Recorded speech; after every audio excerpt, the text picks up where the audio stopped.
الحمد لله والصلاة والسلام على رسول الله وعلى آله وأصحابه ومن والاه إلى يوم الدين. بەڕێزان و خۆشەویستان، یەکێک لەو بابەتانەی کە زۆر گرنگە تشکی بخەینە سەر ئەویش لێبوردەیە. چۆن ئێمە وەکو مسڵمانێک سیفەتی لێبوردەییمان هەبێت، چونکە یەکێک لە سیفەتە جوانە و بەرز و پیرۆزەکانی پێغەمبەرگیان سەماحەت و لێبوردەیی بووە. خی گەورە باسی دەکات دەفەرمێت وەلیعفو وەلیەسفەحو. بە تۆ کاتێک کە کەسێک ڕفتارێکی نەشیاو دەکا بەرامبەرت، کەسێک کە خراپە دەکا بەرامبەرت، ئەگەر لێی ببووری عفوی بکەی، ئەوە ڕفتارێکی جوانە. هەروەها سەماحەت و لێبردنت هەبێ بەرامبەری زۆر زۆر گەورەی خۆت دەنوێنی. چکۆ زۆرمان هەیە لە ژیانی ڕۆژانەماندا زۆر هەڵە دەکات، بەڵام کاتێک کە هەڵە دەکات بەرامبەرت، لەوانەیە پاش تۆزێکی تر پەشیمان بێتەوە لەو ڕفتارێکە کردوێتی. ئەی ئەگەر تۆ گەورەیت نواند و وات کرد کە بەرامبەرەکەت شەرمەزار کرد، ئەو کاتێک تۆ سەرکەوتوبی، تۆ براوە بووی. چیرۆکی زۆرە لە ژیاندا.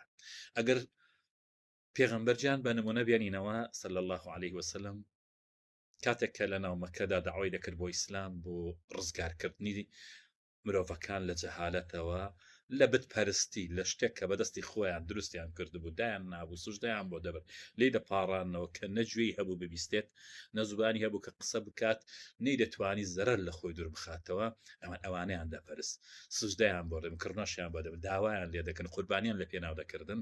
بەڵام ئەگەر سیرکەین لەو جەهالەتی ئەو کاتەکە هەبوو، خەڵک منداڵەکانیان کاتێک کە کچیان دەبزین دە بە چاڵیان دەکرد، پێغەمبەرجان هات خەڵکی هاندا بۆی کەوا واز لەو ڕفتارانە بێنن، واز لە خواگەلێک بێنن کە بە کەڵکی پەرستن نایەن، تاکە خوایەک بپەرستی کە ناوی ئەڵڵایە، ئەڵڵا پەرستی بکەن، نەک خواگەلێکی نەشیاو. خوایەکیان دروست دەکرد لە خورمایەک لە ڕێگا لێ دەپاڕای و داوای هەموو شتێکی لێ دەکرد، بەڵام کاتێک کە برسی دەبوو قەپاڵێکی لێ دەدا و قوتی دەدا و خواکەشی خوارد.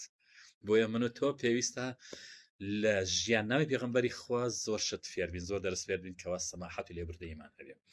سیر دەکەین کاتێک کە پێغەمبەری خوا لە بن دیواری کەعبە نوێژی دەکرد، کافرەکانی قوڕیش دەهاتن ڕیخۆڵە و هەناوی حوشتریان دێنا دەیان خستە سەر ملی پێغەمبەری خوا.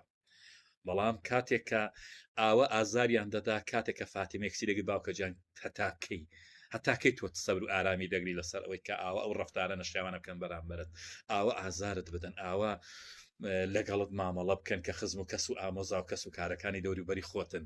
چۆن دەبێ ئاوا بێ؟ پێغەمبەری خوا پێی دەفەرموو سەبر بگرە فاتیمە، ئەو دەیزانی کە خوای گەورە چی بۆ ئەو ئامادەکردو، چی بەرنامەیەکی بۆ ئەو داناوە. بەڵام لەگەڵ ئەوەشدا کاتێک کە ئەو هەموو ڕفتارە نەشیاوانیان بەرامبەر ئەنجامدا، ئەگەر سیرکەین پێغەمبەری خوا ڕۆژێک لە ڕۆژان نێگو دەبێ ئەوانە بێن هەناوی حوشتر بخەینەوە سەر ملیان.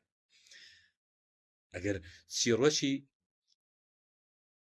زۆر بجێڕینەوە لەسەر ئەوانە، سەماحەت لێبوردەیی پێغەمبەرجیان و پێغەمبەرانی تریش بە هەمان شێوە کاتێک کە سیر دەکەین، کاتێک کە پێغەمبەری خوا دەچێت بۆ تایف، بۆ نمونە دەچێت بۆ تایف، زانە چ کارە ساتێک لێوە ڕوودەدا، دەچێت داوا بکە بۆی هانیان بدا بەرەو ئیسلامەت و دینداری، بانگەوازیان بۆ بکە لە جەهالەت و نەزانیەوە، لە نەفامی، لە تاریچیە و بەرەو ڕووناچی، لە نەزانیەوە بۆ زانست و زانیاری.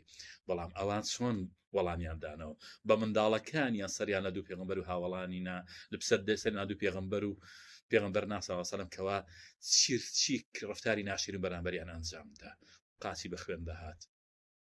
بەڵام کاتێک کە پێخوای گەورە فریشتە دەنێرت بۆ لایف ئەمر کە ئەگەر حەزەکە هاتا دوو چێوەکەی تایە بەسەریان دابێنمەوە، ئەگەر من و تۆ بووین، ئەگەر من و تۆ باینە توخوە چیمان دەوت، دەمان خوای جەڕێک چیایەکان بەسەر بێت تەفرت و نایەکە با زڕێتیان دەنەچێ. بەڵام پێغەمبەری خوا دەزانی چی وەڵامەکەی چ بوو؟ ئەها لێبوردەی سەماحەتی پێغەمبەری خوا فەرمووی نا بەڵکە لە ناو ئەو خەڵکەدا تاکە کەسێک پەیدا بێت کە خوا بناسێت. الله ئەکبەر.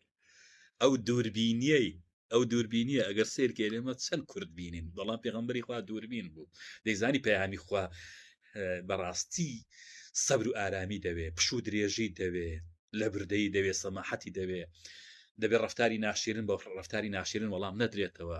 ئێمە کەسێک کارێکی نشیا دەکا بەرامبەرمان خەریکە، ئەگەر دەمانچێکمان پێبێ بیکوژین، دەبینین ڕۆژانە چێ ڕوو دەدات لەسەر فولایەتێکە ڕەماشێکە بە دەردی خزمانی هەولێر دەڵێن کارە ساتێک ڕوودەدا خەڵک یەکتری دەکوژێ لە پێناوی شتێکی بەسیت بەڵام ئەی پێغەمبەری خوا ئەو هەموو کارە ساتانەی بەسەر هاات بەڵام ئایا هەموو وەڵامە خراپەکانی بە خراپە وەڵامدایەوە یان بە ڕفتاری چاکە پێی سلماندن کە بەڕاستی دینی خوا دینی لێبوردەیە دینی سەماحەتە بۆیە پێویستە من و تۆش لێبوردەیمان هەیە بۆ بەرامبەرەکەمان بە ڕفتارە جوانەکانمان ئەو با ناشیرین بێت بەڵام من ڕفتارم جوان دەبێ بۆی کە پێی بسەلمێن و پێی بڵم کە ئەو ڕفتاری من چ دەرسێکە بۆ ئەو پەشیمان دەبێت دواتر واخر دعوانا الحمد لله والصلاة والسلام على رسول